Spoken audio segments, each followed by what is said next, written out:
Welcome और my YouTube channel. चलिए आज हम आपके लिए लेकर के आएंगे कुछ नया से मतलब है कि जैसे एक्सेल होता है, आप सभी ने एमएस एक्सेल तो यूज़ किया ही होगा, माइक्रोसॉफ्ट ऑफिस एक्सेल। अच्छा, आप मुझे बता सकते हो उसका उपयोग कहाँ पर होता है? आप अगर आपको पता हो तो आप मुझे कमेंट बॉक्स में जरूर बताएं। चलिए देखिए, एक्सेल जब आप ओपन करते हैं तो इस टाइप से एक्सेल की विंडो आपके सामने ओपन होती है, जिसके अंदर आपने देखा होगा इस टाइप से यहाँ पर शीट बनी हुई होती है। आपने सभी ने देखी ही होती है, ठीक है। एमएस वर्ड में आपने देखा होगा पेज ओपन होता है, जो डॉक्यूमेंट से संबंधित कार्य करने के लिए उपयोग किया जाता है। एक्सेल जो होता है उसमें शीट आती है जिसके अंदर डेटा एंट्री का वर्क किया जाता है। अब आपने देखा होगा इस टाइप से शीट तो आती ही है, लेकिन उस शीट को अपन कैसे डिस्क्राइब कर सकते हैं, जैसे उसमें क्या होता है, रो कितनी होती है, कॉलम कितने होते हैं, सेल कितनी होती है, तो वो सारी चीजें अभी अपन जानेंगे, समझेंगे। लेकिन इस टाइप से वहाँ पर आपके सामने आपकी विंडो होती है, पेज होता है आपके सामने, इसके अंदर क्या होते हैं, कॉलम्स होते हैं। तो कॉलम्स किसे कहते हैं? अपन जो खड़े होते हैं वो कॉलम्स कहलाते हैं, आपने देखे ही होंगे, है ना। इस टाइप से जो खड़े चीजें होती है वो क्या कहलाएगी? कॉलम्स कहलाएगी।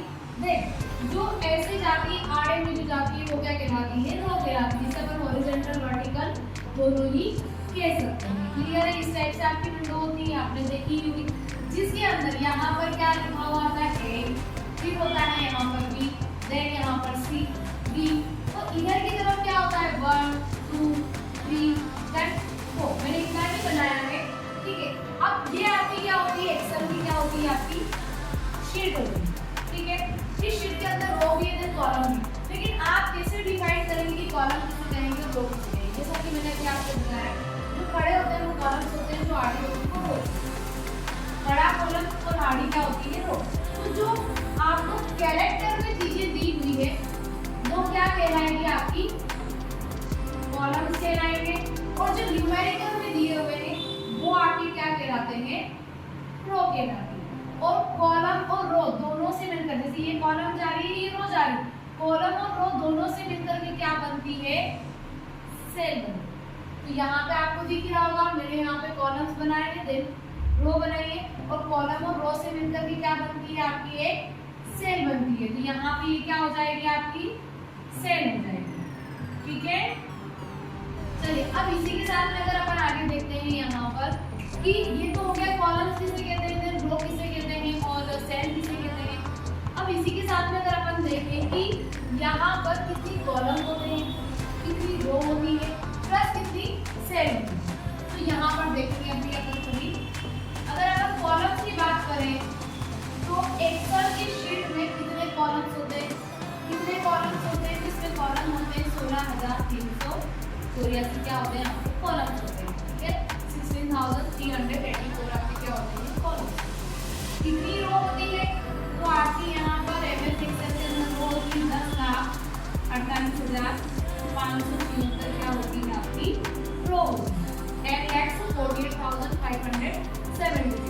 अब बात ये आती है कि आपको कॉलम के बारे में भी पता चल चुका है और रो के बारे में भी पता चल चुका है, सेल कितनी होती है।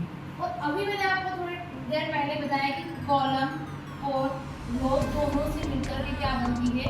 सेल बनती है। तो आप यहाँ पर देखिए कितनी सेल होगी इस टाइप से। तो यहाँ अगर अपन देखें है ना, तो अपन क्या करेंगे? सीधा सिंपल सा हिसाब अपन अगर इसको निकालना चाहें तो क्या करेंगे? 16,384 आपकी कॉलम में, 10,48,576 आपकी रो, दोनों को आप यहाँ पे क्या करना? मल्टीप्लाई करके दोनों का इंटू करने पर आपके सामने आंसर आता है।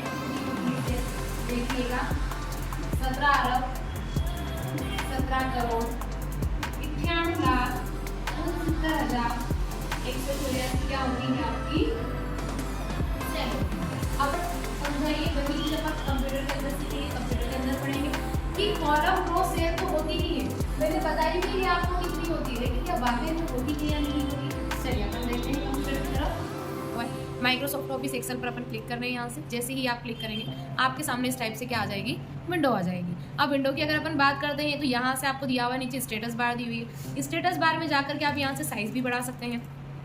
तो ये तो हुई कमांड की तरह साइज़ बढ़ाना। और अगर आप नॉर्मल सिंपल तरीके से शॉर्टकट तरीके से साइज़ बढ़ाना चाहते हैं तो कीबोर्ड के अंदर जो कंट्रोल का ऑप्शन होता है आप उसे प्रेस करें, और उसको प्रेस करने के बाद में स्क्रॉल बटन को प्रेस करेंगे तो इसकी साइज़ क्या हो जाएगी? बढ़ जाएगी। और कम करना चाहें तो कम भी हो जाएगी। अब अपन बात करते हैं यहाँ पर कि एक्सेल के अंदर रो और कॉलम किसे कहते हैं और कितने होते हैं। तो अपन देखिए, मैं आपको यहाँ पे प्रैक्टिकल करके बताती हूँ।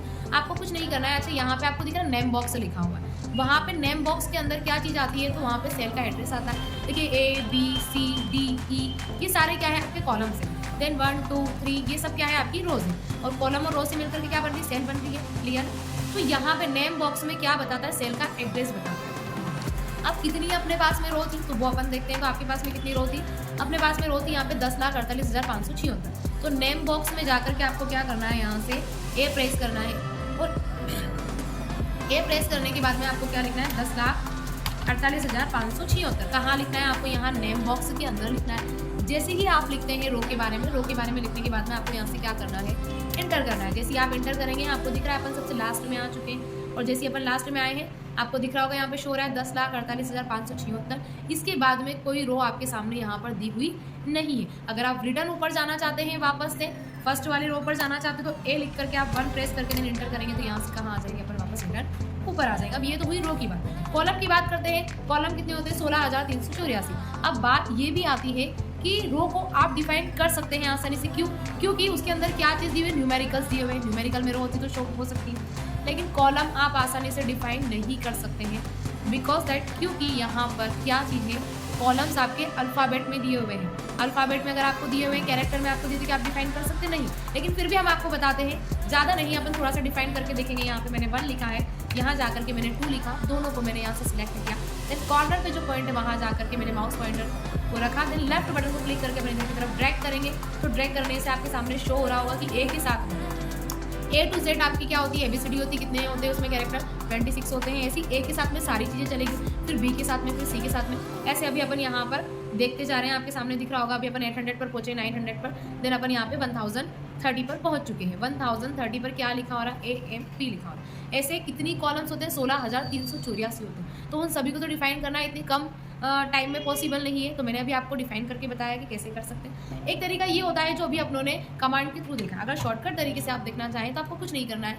आपको क्या करना है, यहाँ से सबसे लास्ट वाले कॉलम पर अपन आ चुके हैं, जिसमें क्या चीज़ लिखी हुई है। सबसे लास्ट वाले कॉलम में क्या लिखा हुआ है, XFT। ऐसे ही आप क्या करें, कंट्रोल के साथ में अगर आप डाउन एरो की को प्रेस करते हैं, कंट्रोल के साथ में डाउन एरो की को प्रेस करने से आप कहाँ आ जाते हैं, नीचे वाली सबसे लास्ट वाली रो पर आ जाते हैं। ऐसे ही कंट्रोल के साथ में आप अप एरो को प्रेस करते हैं तो आप ऊपर आ जाएंगे रिटर्न, और कंट्रोल के साथ में आप लेफ्ट एरो को प्रेस करते हैं तो रिटर्न आप वहाँ से आपने स्टार्ट किया था करना, वहीं आप आ सकते हैं। आई होप जो मैंने अभी आपको पढ़ाया वो आपको समझ में आया होगा। अगर आपको मेरी वीडियो अच्छी लगी हो तो आप मेरी वीडियो को लाइक करें, चैनल को सब्सक्राइब करें, ज़्यादा से ज़्यादा शेयर करें। Thank you.